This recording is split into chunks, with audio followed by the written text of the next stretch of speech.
Oh, what is up guys, it's Pedro here, and in today's video I will be giving you guys my dream off season for the Washington Commanders. So, the dream quarterback this off season, best possible free agency, draft, some trades, and much more. So make sure you guys stay tuned for this video. If you guys are new, make sure to subscribe for Washington and NFL content. Hit that like button and turn on those notifications so you never miss a video. I'm so close to 7,000 subscribers, so please help me get there. Also, go ahead and follow my Twitter. I'm trying to get to 1,000 followers on there. Now let's get right into the video. And guys, keep in mind that this is a dream off season, so not everything that I do in this video is going to be extremely realistic, but I'll try to be a little bit realistic when making this video. So heading into this off season, we got the rebrand out of the way. We're the Washington Commanders. Now on to getting our franchise quarterback. That is the biggest priority this off season. It's going to be hard, but there are some guys that might be available that we could go after. We're in a solid cap situation, I believe top 10, and we can climb up that even more if we make some moves as well. So we're in a good cap situation to get a franchise quarterback, to sign some guys in free agency, and even extend some of our own guys. So first off, let's talk about the most important thing, and that is quarterback. Obviously, we want to go for one of those big guys. Aaron Rodgers, Russell Wilson, Deshaun Watson. It is not extremely likely that it happens, especially with Aaron Rodgers. I'm throwing that out the window. Deshaun Watson is a question mark, but I'm going to go Russell Wilson. There's been going a lot of buzz lately. I think it's more realistic than Deshaun Watson, and that would be a dream, but I think it is somewhat possible. We heard the reports coming out this week that he wouldn't be against coming to Washington, so he could possibly waive his no trade clause. From what we heard from Deshaun Watson, that hasn't been the case so far. And Russell Wilson, he would bring, obviously, he's a top 10 quarterback, and when he's healthy, besides last season, he was like a top 5 quarterback for a very long time. And even last year, he still was pretty good, throwing 25 touchdowns and 6 interceptions. We can, look through his stats right here: 25 touchdowns, 6 interceptions, and he played, hurt for a few games, came back earlier than he should have. The years before that, though, 40 touchdowns, 13 interceptions, 31-5, 35-7, passer rating really high. Same thing with QBR. He would probably, if we get Russell Wilson and, assuming all goes well in the season, we're somewhat healthy, I think we're the favorites in the NFC East, and one of the favorites in the NFC. I think we would be behind the Rams and the Packers if the Packers keep Aaron Rodgers. But besides that, I don't see a team that would be, favored ahead of us. And if the Packers lose Aaron Rodgers, then of course we're ahead of them, and we would be second in the NFC unless a team in the NFC got Aaron Rodgers. A trade, it would be expensive.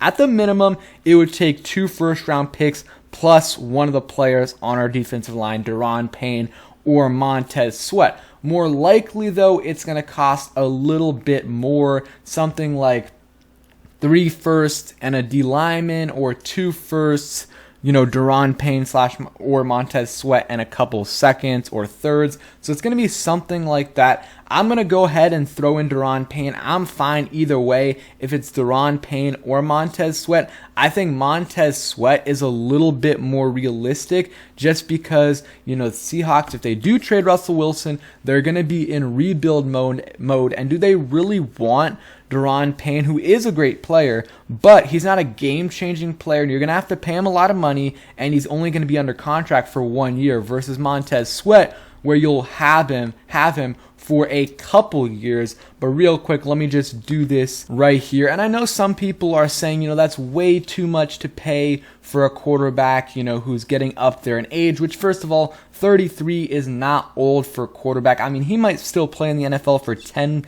years. He's taking care of his body, and, quarterbacks are playing into their late 30s, early 40s nowadays, and he's been healthy, and he's still playing at a really high level. Some people are like, it's Donovan McNabb 2.0. We're getting Russell Wilson when he's declining. Not true at all. He just had a season where his touchdown to interception ratio was basically 5-1, and that was considered a down year. And not only that, is if he would have stayed healthy for the entire year, his stats would have been normal. I mean, before he, got hurt, I think he had 10 touchdowns, 1 interception, and, he played, 2 or 3 games earlier than he should have, so his numbers were a little bit worse because of that, but he still played at a pretty high level. So let's go ahead and do this trade. You can substitute Daron Payne or Montez Sweat in there. I think it's worth it, and then obviously add in the picks, whatever it is, 2 firsts plus Daron Payne and some other picks, or 3 firsts and Daron Payne.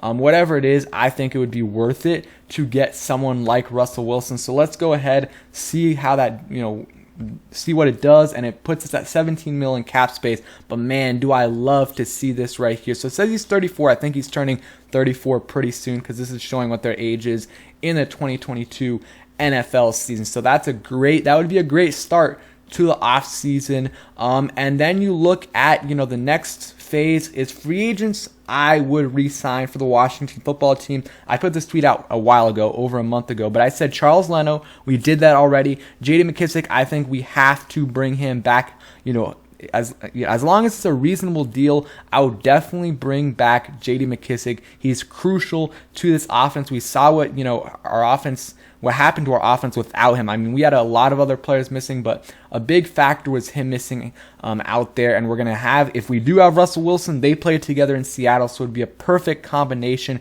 right there. And then, he's just one of the best pass catching backs out there, and he can run the ball too if you need him to. I would bring back DeAndre Carter, a really good kick returner. He's an okay punt returner. I would rather have someone else out there, but if you can't, find anyone else on the team that can do that, then DeAndre Carter can go ahead and do it, and he can add something to the offense, but that's not where you really want him. You want him out there as a returner, and if you need him to, okay, that's fine, putting him out at receiver. Another guy I think we definitely need to re-sign, Joey Sly. Had a great year for us. I believe he was 10 for 10 on field goal kicks, missed 1 extra point. It was blocked. Really wasn't his fault. The line just did a terrible job there. And then I would bring back Cam Sims. Good rotational receiver, good guy for the culture, been around for a long time. And I think he's a guy that Ron Rivera wants to keep around. Because he's a guy that fought his way from the practice squad to playing special teams to having a significant role on that playoff team a couple years ago. And then I would add in a couple other players, Bob McCain maybe. If we can keep him on a reasonable deal, I would love to have him back, because that would be a huge hole. If we don't have him, we're gonna have to go after someone else like Jesse Bates, Tyrann Mathieu. Those guys, if Bob McCain, if we don't re-sign him, those guys are dream targets for us. We'd have to pay a decent amount, but I would definitely go ahead and do that. And there's other guys I would like to re-sign, Torrey McTyer and some others. I would like to let Brandon Sheriff go. He didn't want to re-sign with us the last couple years, and that's fine, but I'm not paying a guard $18, $19 million a year who misses 5 games a year. And he's good, he's great,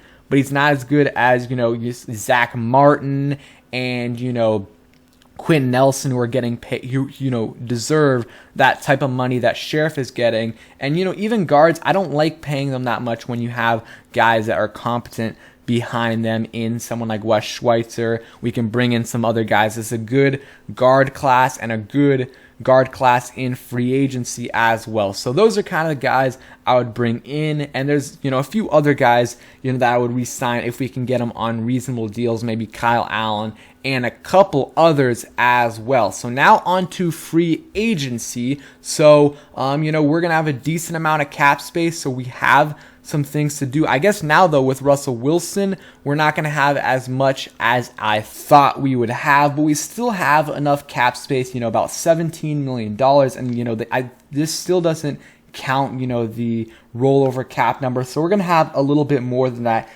if we do get Russell Wilson. And there's some other things we can do. I mean, I heard from John Keim that, Washington is probably, if they keep Landon Collins, which they want to, they'll either ask him for a pay cut or a contract restructure. And a lot of these players are fine with doing contract restructures because it usually means they get more money up front. So let's say we're able to get, Landon Collins down to $10.2 million instead of $16 million. Like, he's still going to get the same amount of money, but he's just going to get it up front. Or they could do a pay cut completely, ask him to take a pay cut because, he played pretty well at kind of that linebacker position, but still not $16 million a year. Well, and I bet you, William Jackson is another contract where they might restructure. A lot of these players do it. I mean, James Bradbury, after a great year, I think he made the Pro Bowl in his first year with the Giants. They did a contract restructure the next year, and he was fine with it. They do it a lot of the times. I think Eric Flowers is another guy that it could happen to, and we'll see though. We'll see. So you move some things around. There's a lot of ways to manipulate the cap. You just have to make sure you don't push too much of the money back where in a couple of years you already have so much, money on the books. So that's something that they can do. But with this money, I think it would be a good idea to possibly add another offensive weapon, especially at the wide receiver position. And if they do get Russell Wilson, it doesn't have to be, sorry, I'm on the wrong screen. It doesn't have to be a super big name wide receiver like Chris Godwin, Mike Williams, Devontae Adams. It could be, some guys with elite quarterbacks or really good quarterbacks like Russell Wilson, they're willing to take pay cuts. But if we get someone like Russell Wilson, I think a reasonable guy to go after would be someone like Christian Kirk, which still might be a little bit expensive, but that would be kind of the max. And then you can go down a couple levels like Jacoby Myers. Russell Gage would be a really solid option. I would not mind at all Cedric Wilson from the Dallas Cowboys as just another offensive weapon out there.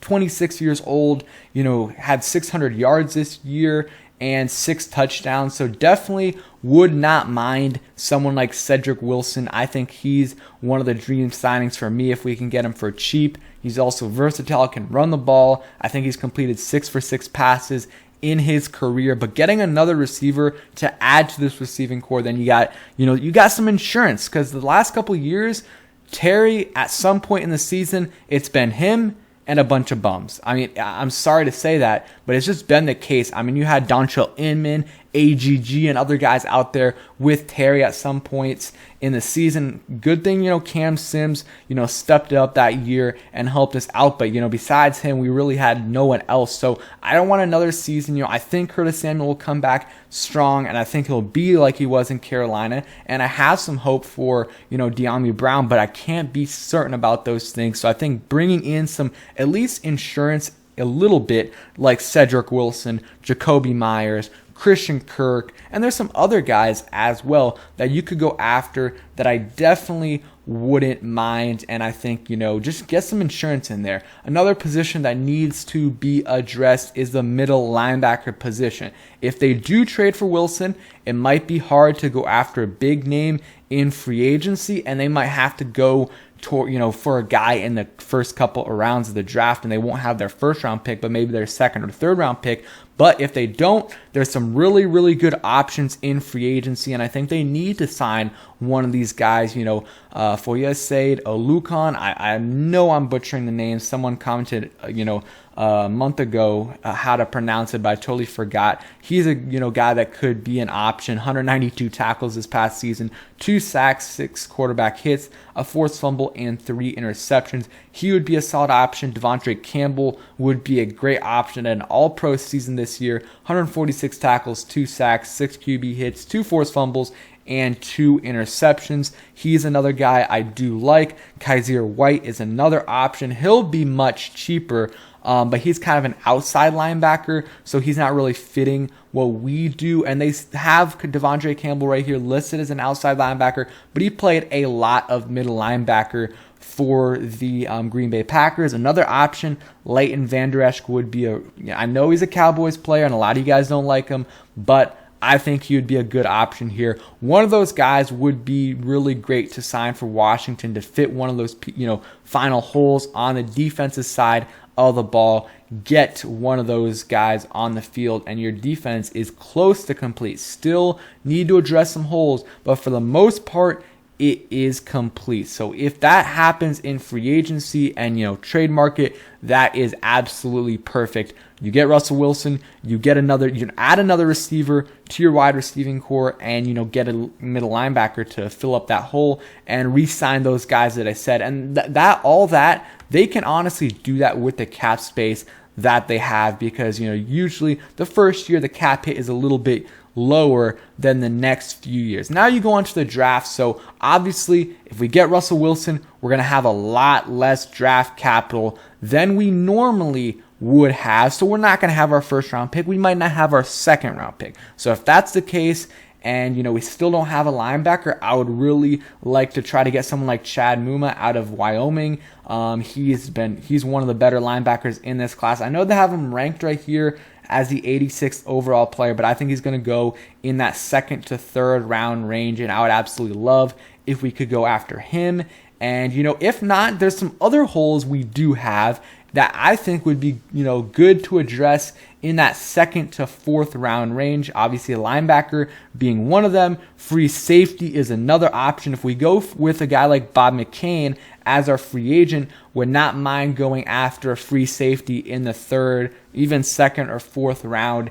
And then running back is another position. I don't think, in the middle rounds, but I would not mind a guy in the fifth, sixth. I guess we don't have a fifth round pick, but in the sixth or seventh round, just as some insurance for Gibson if he does get hurt, a guy that can get 15, 20 carries a game. I mean, we see these running backs now. You can get great value in the 6th, 7th round, so I would not mind that at all. I think those are things we should address. And, let's say we don't get Russell Wilson, because I'm trying to do, two different scenarios here. But if we don't get Russell Wilson, you got to draft a quarterback in the first round if you can. Either Kenny Pickett and, maybe Malik Willis. I'm still not super high on him just because I do think it is a risky proposition right there. But you do have to swing big at times. So I would not be upset if they did draft Malik Willis, but I still have Kenny Pickett as my number one quarterback that I've, kind of watched the film on. So he would be my guy. And, other guys that I like at 11, possibly Garrett Wilson from Ohio State. Those are kind of the, players I would go for in the first round. But let me know what you guys think about this kind of dream off season. I addressed the quarterback position, added, a receiver in free agency. Let's go ahead and say we added Christian Kirk. I think that's going to be somewhat expensive, but that's like a mid-tier range. If we don't want to go, through that, I listed some other options. And then the linebacker position, let we go ahead and sign Leighton Vander Esch. I really, really like that offseason. And in the draft, we can go ahead and get those depth picks that I talked about in the middle rounds. We have a lot of, have a big chance this offseason to, change the course of this franchise, and it starts with quarterback, and then after that it really doesn't matter too much because we don't have, major holes besides like middle linebacker and, maybe another offensive weapon out there, but the quarterback is where it starts. So thank you guys for watching. Hope you guys enjoyed the video. If you did, please hit that like button, subscribe if you guys are new, and turn on those notifications so you never miss a video. Peace.